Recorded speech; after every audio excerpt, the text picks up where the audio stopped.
Hey guys, welcome back. Okay, so the latest rumor mills are spinning this weekend around a Dropbox buyout, possibly by either ServiceNow or Oracle. Again, these are just rumors and speculation.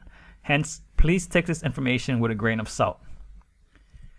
Recently, with the buyout of Slack by Salesforce for $28 billion, experts and analysts are suggesting that this could start a new wave of consolidation in the enterprise software sector, i.e. companies that sell software and services to other businesses. Some acquisition possibilities for 2021 include Oracle or ServiceNow buying Dropbox, as reported by theinformation.com.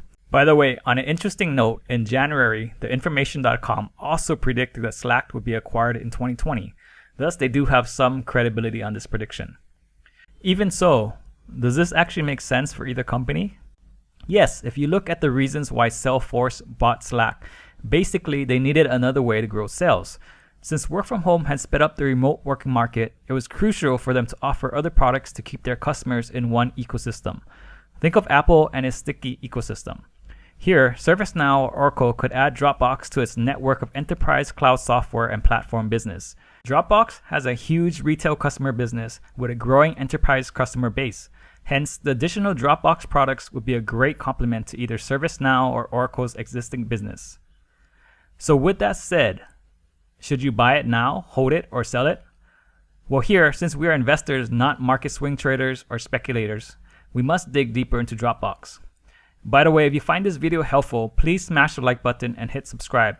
And if you're interested in learning how to do a stock analysis, please check out our video above. Okay, so what does Dropbox do? Dropbox is a cloud-based file sharing and management cloud storage service. It gives you a folder on your computer that automatically backs up and syncs your file across all your devices. And it keeps them in the cloud so you can access them from any computer anywhere in the world. I personally use Dropbox. I have used it for over 10 years, starting with the free subscription of 2 gigabytes, and now I have moved up to becoming a paying subscriber, paying for the Plus plan at $119 per year for the 2 terabyte capacity. It actually was only $99 before they recently raised the price.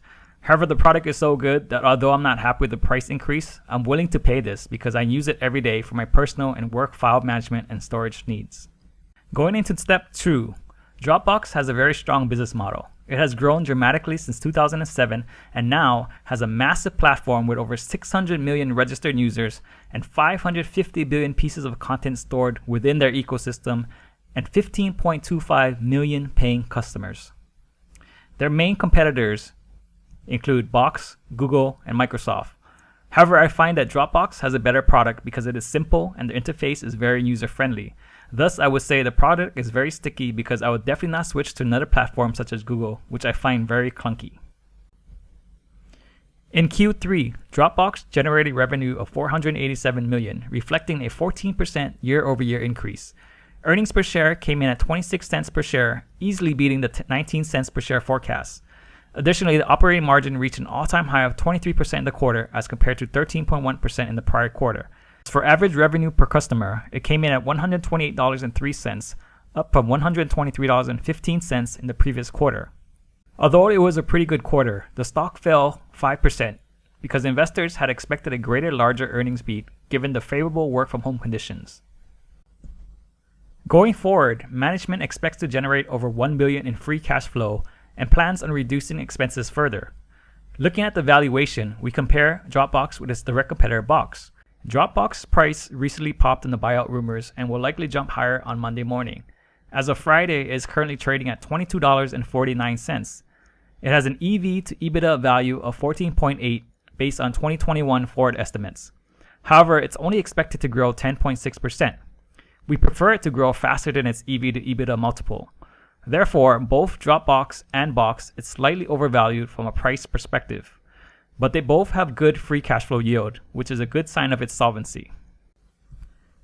Next, looking at step 3, the current condition is quite bad.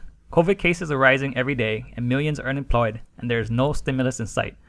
However, for Dropbox, this has been very good. In this work from home environment, applications like Dropbox are very crucial to managing work documents and resource sharing.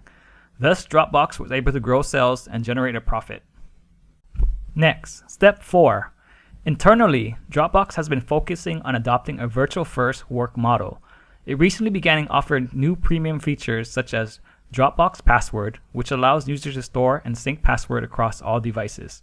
Dropbox Vault, which provides an extra layer of security for all your important personal files like insurance cards, passports, and housing documents.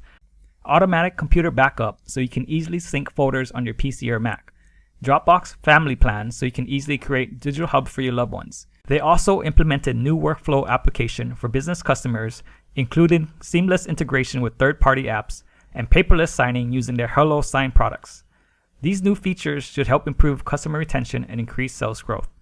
Additionally, the company also plans to buy back more of its stock. Looking externally, and as we discussed earlier, there is speculation that Dropbox could be a great buyout candidate, which would dramatically increase the stock price. Next, step 5. Looking at the technical analysis, we see that Dropbox has been on the downtrend since June. 3 times it tried to break through the $23.50 level, but some major selling pressure pushed it down. However, recently in early December, the stock began to climb higher, and on Friday it popped 6% due to the buyout rumors. Hence, from a technical standpoint, it has a short-term upward momentum, but this can be quite short-lived if the rumors begin to fade without any real buyout news. At these prices, it is a bit overvalued and you're paying for the speculation that someone will buy them out. I don't recommend ever buying on speculation. Here we are long-term investors, so I personally would not touch this unless it comes down to its support at $19 or lower, which would then be a better longer-term value play. I hope this video was helpful. Thanks again for watching. Please don't forget to subscribe.